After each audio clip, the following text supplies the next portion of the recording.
Hi friends, welcome to our channel వీకెనెచ్చు. ఈరోజు మన వీడియోలో systems of limits and fits గురించి క్లియర్గా చెప్పుకుందాం. మెట్రాలజీలో ఫస్ట్ యూనిట్ మాట ఇది. ఇప్పటి వరకు మన ఛానల్ సబ్స్క్రైబ్ చేయని వాళ్ళు ఎవరైనా ఉంటే సబ్స్క్రైబ్ చేసుకోండి. ఈ యూనిట్లో టాపిక్స్ ఏంటంటే ఇంట్రడక్షన్ అంటే ఏంటంటే ఫిట్స్ గురించి, దాని గురించి క్లియర్గా చెప్పుకుందాం. Nominal size, tolerance, limits, deviation, fits, unilateral and bilateral tolerance systems, holes and sharp based system. Next topic ఏంటంటే interchangeability, selective assembly, international standard system and tolerances అన్నమాట. లిమిట్స్, ఫిట్స్ గురించి కొన్ని ఇంటర్నేషనల్ సిస్టమ్స్ ఉంటాయి. అవి మనం వీడియోలో లోపలికి మేబీ చెప్పుకుందాం. ఇప్పుడు ఏంటంటే దీంట్లో ఈ యూనిట్లో మ్యాక్సిమం థియరీ ఇస్తాడు, కొన్ని టాపిక్స్ నుంచి మాత్రం సమ్స్ ఇస్తాడు అనమాట. అవి ఏంటంటే limits, fits, whole base system, short base system నుంచి మాత్రం మనకి యూనిట్ నుంచి సమ్స్ వస్తాయి అన్నమాట. లిమిట్స్ ఇంకా ఫిట్స్, దీని నుంచి మాత్రం సమ్స్ వస్తాయి. ఈ సమ్స్ వస్తాయి అన్నమాట. రిమైనింగ్ టాపిక్స్ నుంచి డైరెక్ట్గా ఏమో థియరీ డైరెక్ట్గా అడుగుతాడు అనమాట. మనం ఒక డయాగ్రామ్ కన్స్ట్రక్ట్ చేసుకుంటే అది షాఫ్ట్, ఒకటి హోల్ మాట. ఓకేనా? మనం ప్రతి దానికి కూడా అప్పర్ లిమిట్, లోవర్ లిమిట్ అనేది ఉంటాయి. షాఫ్ట్ ఇదేంటంటే ఈ పైన ఉన్న dot lines upper limit of shaft, కింద ఉన్న డాట్ లైన్స్ ఏంటంటే లోవర్ లిమిట్ ఆఫ్ షాఫ్ట్.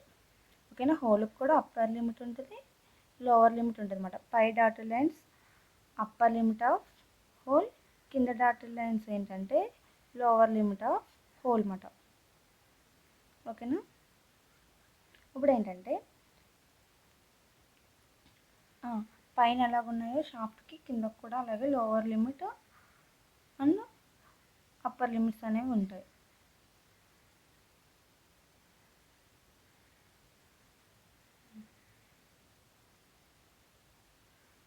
చూడండి, టాలరెన్స్ అనేది ఏంటంటే ఓన్లీ ఒక పార్ట్కి ఉంటుంది.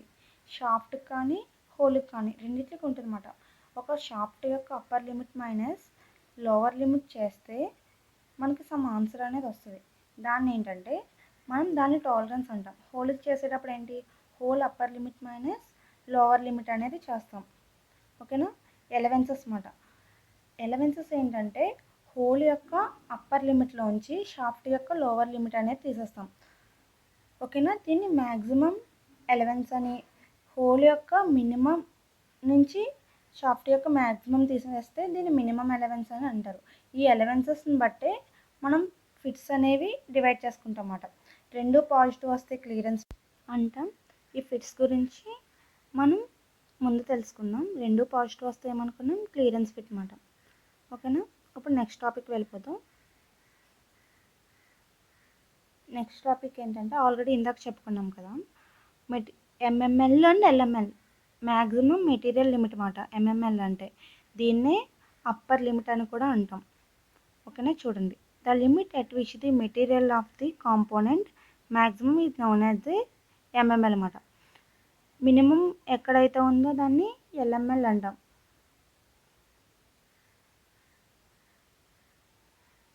The limit at which the material of the component maximum is known as the, ఎక్కడైతే మెటీరియల్ ఎక్కువగా ఉంటుందో దాన్ని ఎంఎంఎల్ అనేది అంటాం. ఎంఎంఎల్ అనేది షాఫ్ట్ దగ్గరికి వచ్చేసేటప్పటికి ఏమవుద్ది, అప్పర్ లిమిట్ అవుద్ది. అదే హోల్ దగ్గరికి వచ్చేటప్పటికి లోవర్ లిమిట్ అవుద్ది. చూడండి, ఒక డయాగ్రామ్ కన్స్ట్రక్ట్ చేసుకుందాం. షాఫ్ట్ మాట ఇది. దీని యొక్క ఎంఎంఎల్ ఏమవుద్ది, అప్పర్ లిమిట్ అవుద్ది. ఓకేనా? షాఫ్ట్ అనే డయాగ్రామ్ వేసుకున్నాం కదా. హోల్ దగ్గరికి వచ్చేటప్పటికి రివర్స్ మాట. షాఫ్ట్కి అప్పర్ లిమిట్ దగ్గర ఎక్కువ మెటీరియల్ ఉంది, హోల్కి ఎక్కడ ఉంటుంది, మినిమం దగ్గర ఎక్కువ ఉంటుంది అన్నమాట. ఓకేనా? అర్థమైంది కదా. ఏంటంటే హోల్ దగ్గరికి వచ్చేటప్పటికి లోవర్ లిమిట్ ఆఫ్ హోల్ అన్నమాట. షాఫ్ట్ దగ్గరికి వచ్చేటప్పటికి అప్పర్ లిమిట్ ఆఫ్ షాఫ్ట్ అనేది మ్యాక్సిమం మెటీరియల్ లిమిట్ అనేది అవుద్ది. ఓకేనా? మినిమం ఆర్ లోవర్ లిమిట్స్ ఇవి అర్థమైనాయి కదా. అప్పుడే చూడండి, షాఫ్ట్ దగ్గరకు వచ్చేటప్పటికి మెటీరియల్ ఎక్కడుందో దాన్ని మనం కన్స్ట్రక్ట్ చేసుకుని చూస్తున్నాం. ఫర్ షాఫ్ట్కి వచ్చేటప్పుడు చూడండి మినిమం మెటీరియల్ లిమిట్ అనేది ఏమవుతుందో. ఫర్ షాఫ్ట్ ఏమైంది, లోవర్ లిమిట్ ఆఫ్ షాఫ్ట్ అన్నమాట. షాఫ్ట్కి తక్కువ మెటీరియల్ ఎక్కడ ఉంటుంది, దాని లోవర్ లిమిట్ దగ్గర కదా. హోల్కి దాని అప్పర్ లిమిట్ దగ్గర మినిమం మెటీరియల్ అనేది ఉంటుంది. ఇప్పుడు నెక్స్ట్ టాపిక్కి వెళ్ళిపోతాం.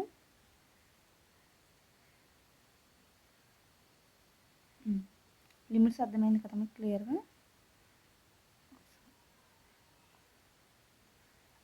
ఇప్పుడు నెక్స్ట్ టాపిక్ ఏంటంటే డీవియేషన్ అన్నమాట.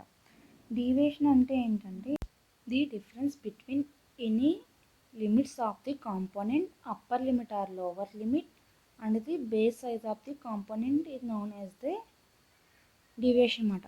ఇప్పుడు ఏంటంటే ఒక పార్ట్ కన్స్ట్రక్ట్ చేసుకోండి. ఒక బేస్ లైన్ అది, ఇది బేస్ లైన్కి అప్పర్ లిమిట్లు కానీ లోవర్ లిమిట్లు కానీ సబ్ట్రాక్ట్ చేస్తే మైనస్ చేస్తే వచ్చేదాన్ని డీవియేషన్ అంటారు అన్నమాట. ఈ డీవియేషన్ అనేది 2 types. Upper deviation, upper limit అనేది మైనస్ చేస్తే వచ్చేదాన్ని అప్పర్ డీవియేషన్ అని, లేదంటే లోవర్ లిమిట్ని సబ్ట్రాక్ట్ చేస్తే వచ్చేదాన్ని లోవర్ డీవియేషన్ అని అంటారు. చూడండి క్లియర్గా చూస్తే the difference between upper limit of component base size అదేమవుద్ది, అప్పర్ డీవియేషన్ అనేది అవుద్ది. బేస్ సైజ్ నుంచి లిమిట్స్ అనేవి సబ్ట్రాక్ట్ చేయడం వల్ల వచ్చేదాన్ని అప్పర్ లిమిట్ చేస్తే అప్పర్ డీవియేషన్ అని, లోవర్ లిమిట్ చేస్తే లోవర్ డీవియేషన్ అంటారు. డీవియేషన్ కంప్లీట్ అయిపోయింది కాబట్టి నెక్స్ట్ టాపిక్ ఏమో ఫిట్స్ అన్నమాట. ఫిట్స్ ఏంటంటే 3 types: clearance fit, transition fit, interference fit. Already fits అనేవి ఎలా క్లాసిఫై చేసుకుంటామంటే ఎలవెన్సెస్ని బట్ట. ఎలవెన్సెస్ ఎలాగా, రెండు కూడా పాజిటివ్ వస్తే దాన్ని క్లియరెన్స్ ఎలవెన్స్ అని, ఒకటి పాజిటివ్ ఒకటి నెగిటివ్ వస్తే దాన్ని ట్రాన్సిషన్ ఎలవెన్స్, అలా కాకుండా రెండు నెగిటివ్ వస్తే దాన్ని ఇంటర్ఫీరియన్స్ ఫిట్ అంటమాట. ఎలవెన్సెస్ని బట్టి వీటిని డివైడ్ చేసుకుంటాం. క్లియరెన్స్ ఫిట్లోకి వచ్చేవి ఏమొస్తాయంటే సైడ్ ఫిట్, ఈజీ ఫిట్, ఇవన్నీ దీని ఎగ్జాంపుల్స్ అన్నమాట. ట్రాన్సిషన్ ఫిట్లోకి ఏమేమి వస్తాయంటే పుష్ ఫిట్, వెర్నింగ్ ఫిట్ అనేవి వస్తాయి. ఓకేనా. ఇప్పుడు నెక్స్ట్ ఏంటంటే ఇంటర్ఫీరియన్స్ ఫిట్. దీంట్లోకి ఏంటంటే force fit, tight fit, socket fit అనేవి వస్తాయి అన్నమాట. అసలు అప్పుడు ఫిట్ అంటే ఏంటో క్లియర్గా చూద్దాం. చూడండి అర్థమైంది కదా మూడిట్లకి డిఫరెన్స్. ఎగ్జాంపుల్స్ కూడా అర్థమైనాయి కదా. ఏంటంటే ఇవి మనం అప్లికేషన్ బట్టి, ఇప్పుడు షాఫ్ట్ అనేది ఫ్రీగా రన్ అవ్వాలనుకుంటే అప్పుడు క్లియరెన్స్ ఫిట్ అనేది వాడతాం. అది కాదు షాఫ్ట్ ఇంకా దాంట్లో ఇంకా షాఫ్ట్ టైట్గా ఉండాలి అటువంటిటప్పుడు ఏమో, షాఫ్ట్ అనే కాదు ఏదైనా 2 బాడీస్ అనేవి ఫిట్ అయ్యేటప్పుడు టైట్గా ఉండాలి అనుకుంటే ఇంటర్ఫీరియన్స్ ఫిట్ వాడతాం. ఫిట్ అంటే చూడండి, fit is a defined as the tightness of looseness of between 2 mating parts perform the definite function when they are assembled together. ఏవైనా రెండింటిని అసెంబుల్ చేసినప్పుడు చూడండి, ఒక ఎగ్జాంపుల్ చేస్తాం. ఒక షాఫ్ట్ ఒక హోల్ ఉంది, రెండిట్లో మనం ఫిట్ చేస్తాం.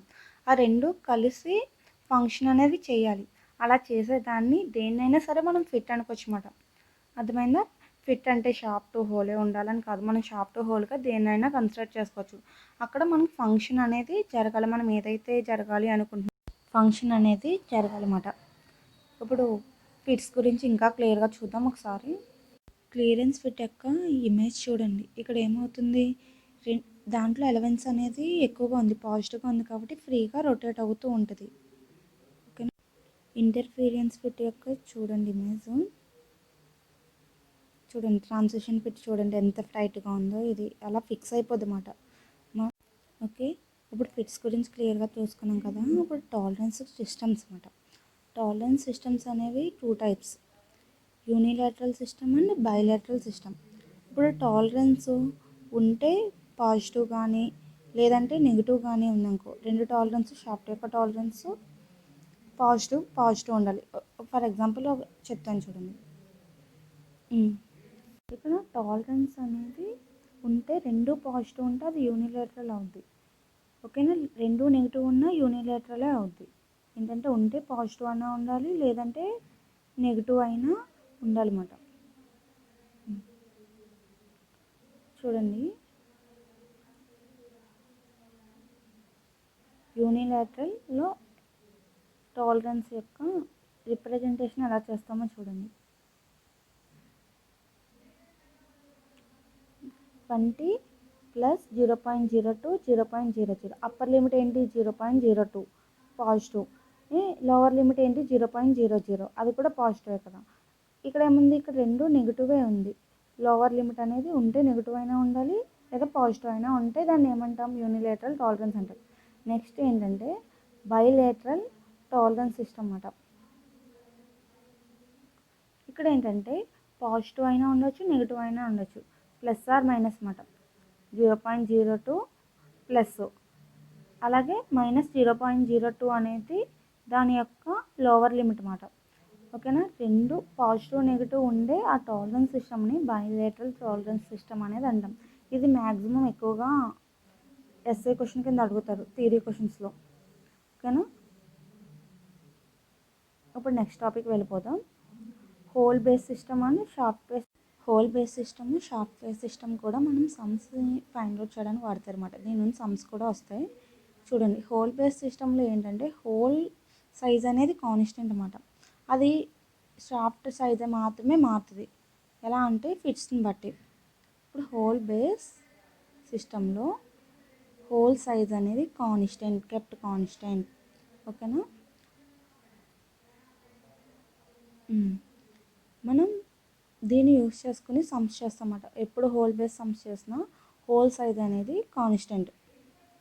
ఓకేనా, అర్థమైందా. 3 ఫిట్స్ అన్నమాట, క్లియరెన్స్, ట్రాన్సిషన్, ఇంటర్ఫీరియన్స్ ఫిట్. ఓకేనా. ఒకసారి చూడండి. Maximum material limit of A whole is made 0, the lower limit also 0. Upper limit lower limit కూడా 0. సో ఆ రెండు ఏంటంటే బేస్ సైజ్కి ఈక్వల్ అవుతాయి. ప్లస్ ఆర్ మైనస్ 0.0 అన్నమాట. హోల్ దగ్గరికి లిమిట్స్ తీసుకుంటే 0.0ని ప్లస్ చేసినా మైనస్ చేసినా కూడా ఏం చేంజ్ కాదు కదా, అప్పుడు హోల్ దాంట్లో కాన్స్టెంట్ అన్నమాట. హోల్ బేస్ సిస్టమ్ యొక్క ఇమేజ్ చూడండి. ఇక్కడ ఏంటంటే హోల్ సైజ్ అనేది కాన్స్టెంట్గా ఉంది, షాఫ్ట్ సైజ్ మాత్రం మారింది. క్లియరెన్స్ దానికి చిన్న షాఫ్ట్, ట్రాన్సిషన్కి పెద్దది, ఇంటర్ఫీరియన్స్కి ఇంకా పెద్ద ఫిట్. ఓకేనా. హోల్ బేస్ సిస్టమ్ తీసుకున్నప్పుడు హోల్ అనేది కాన్స్టెంట్ అండి. అర్థమైనదిగా హోల్ బేస్ సిస్టమ్. ఇప్పుడు నెక్స్ట్ ఏంటంటే షాఫ్ట్ బేస్ సిస్టమ్స్ అన్నమాట. ఇందులో ఏంటంటే హోల్ బేస్ సిస్టమ్ లాగే హోల్ బేస్ చేసినప్పుడు హోల్ కాన్స్టెంట్ అయింది. ఇప్పుడు షాఫ్ట్ బేస్ చేస్తున్నాం కాబట్టి షాఫ్ట్ అనేది కాన్స్టెంట్ అవుతుంది అన్నమాట. ఇక్కడ మ్యాక్సిమం మెటీరియల్ లిమిట్ అనేది ఈక్వల్ టు బేస్ సైజ్ అన్నమాట. లోవర్ లిమిట్ ఏమో 0 అవుద్ది. డయాగ్రామ్ చూడండి. షాఫ్ట్ సైజ్ అనేది అన్ని దిక్కుల్లో కాన్స్టెంట్గానే ఉంది, హోల్ మాత్రమే చేంజ్ అయింది. అర్థమైంది కదా. హోల్ సైజెస్ మాత్రమే చేంజ్ అయినాయి. ఒక్కొక్క ఫిట్కి ఒక్కొక్కలాగా. క్లియరెన్స్ ఫిట్కి క్లియరెన్స్ ఉంది, ఇంటర్ఫీరియన్స్ ఫిట్కి లేదు కదా ఒకసారి. ఓకేనా. షాఫ్ట్ అనేది ఇక్కడ కాన్స్టెంట్గానే ఉంది, హోల్ సైజెస్ మాత్రమే మారినాయి. ఇది దీన్ని బేస్ చేసుకుని మనకి షాఫ్ట్ బేస్ మీద ఇచ్చారనుకో సమ్స్ అనేవి షాఫ్ట్ కెప్ట్ కాన్స్టెంట్ అనుకుని సమ్స్ చేస్తామన్నమాట. ఓకేనా, అర్థమైందా. దీని నుంచి ఇస్తే సమ్ము షాఫ్ట్ బేస్ నుంచి కానీ హోల్ బేస్ నుంచి కూడా ఇస్తారన్నమాట. మీకు ఇది క్లారిటీగా ఉంటే మీరు షాఫ్ట్ బేస్ మీద కానీ హోల్ బేస్ మీద ఇచ్చిన సమ్స్ అన్నీ కూడా చాలా ఈజీగా చేయొచ్చు. ఓకేనా. ఇప్పుడు షాఫ్ట్ బేస్ సిస్టమ్కి హోల్ బేస్ సిస్టమ్కి తేడా చూడండి. ఇక్కడ ఏంటంటే షాఫ్ట్ సైజ్ అనేది కాన్స్టెంట్గా ఉంది. షాఫ్ట్ బేస్ సిస్టంలో మనకి షాఫ్ట్ సైజ్ కాన్స్టెంట్గా ఉండేది, హోల్ మాత్రమే ఏరే అవుతుందని ముందు చెప్పుకున్నాం కదా. ఈ ఇమేజ్లో చూడండి, క్లియరెన్స్ ఫిట్కి ఎక్కువ గ్యాప్ ఉంది, అంటే దాంట్లో ఫ్రీగా రొటేట్ అవుతుంది.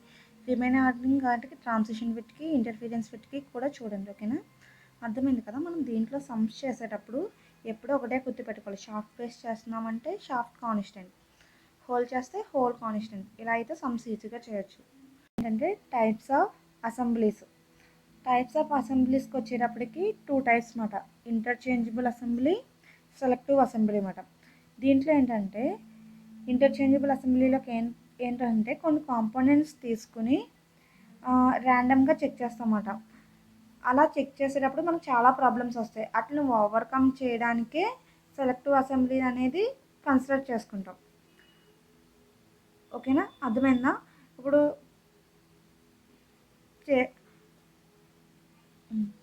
సెలెక్టివ్ అసెంబ్లీ ఏంటంటే it is a use to overcome the drawbacks of interchangeable assembly. Interchangeable అసెంబ్లీని డ్రాబ్యాక్స్ని ఓవర్కమ్ చేస్తారన్నమాట. దీంట్లో ఏంటంటే 3 గ్రేడ్స్గా డివైడ్ చేసుకుని ఇందులో ఏంటంటే ఇందులో ఉన్న కాంపోనెంట్ అనేది ఈ 3 గ్రూప్స్లో దేనికి చెందినా సరే యాక్సెప్ట్ చేస్తారన్నమాట. ఇలా చేయడాన్ని సెలెక్టివ్ అసెంబ్లీ అంటారు. ఇంటర్చేంజబుల్తో కంపేర్ చేసుకుంటే దీనికి ఎక్కువ అడ్వాంటేజెస్ ఉన్నాయి. ఓకేనా, అర్థమైంది కదా. ఈ 2 అసెంబ్లీస్ గురించి అడిగితే ఈ రెండిట్ల గురించి క్లియర్గా రాయండి. ఇంకోటి ఏంటంటే నెక్స్ట్ స్టాండర్డ్స్ అన్నమాట.